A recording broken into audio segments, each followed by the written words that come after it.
Vous avez déclaré que vous vouliez lutter contre la fragmentation de l'économie européenne et évidemment, je pense qu'on partage tous cette préoccupation, car normalement, l'idée européenne, c'est la convergence.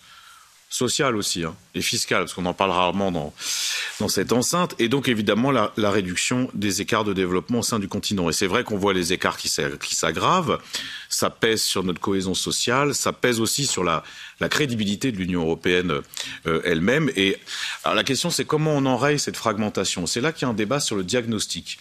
Pourquoi? Parce que j'ai vu que vous disiez, c'était dans un journal européen, la situation s'est détériorée suite à la crise du Covid, la guerre en Ukraine et le déblocage des aides d'État.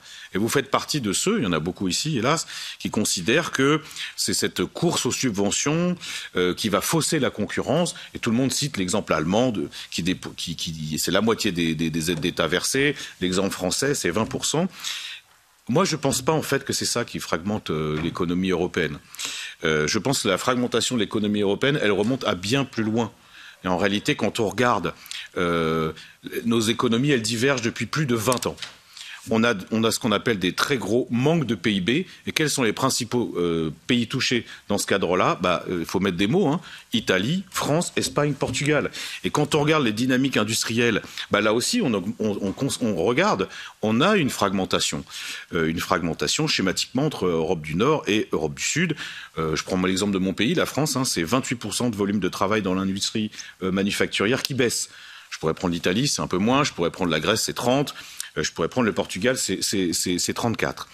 Durant toute cette période, la Commission, elle a réprimé les aides d'État. Elle a interdit les États d'aider leurs entreprises et, de surcroît, elle a tout fait pour que la concurrence libre et non faussée soit appliquée. La vérité, c'est que ces choix-là, elles ont des conséquences. Comme il y a eu d'autres choix qui ont eu des conséquences, parce que le décrochage de l'économie européenne par rapport à l'économie américaine, c'est quand? C'est les années 2010. C'est quoi? Suite à la crise de 2008, il y a eu une politique d'austérité ultra violente. Ultra violente. Le pacte budgétaire, c'est ça. Et ça a eu des conséquences claires et concrètes sur notre économie.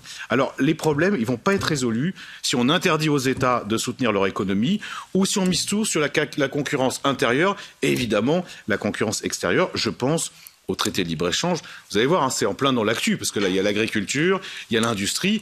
Il va falloir qu'on se pose des questions.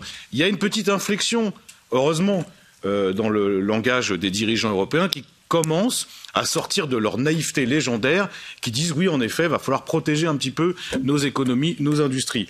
Mais il y a aussi un formidable double discours. C'est-à-dire que d'un côté, et dans cette commission, on est bien placé pour en parler, on met en place des dispositifs pour protéger un peu nos industries, mais de l'autre, on y va à fond la caisse sur les accords de libre-échange qui vont être mis en débat là. Regardez nos agriculteurs ce qu'ils disent. Il y a une concurrence déloyale absolue. On leur demande d'appliquer des normes très strictes et en même temps on échange avec des pays qui ne respectent pas ces normes.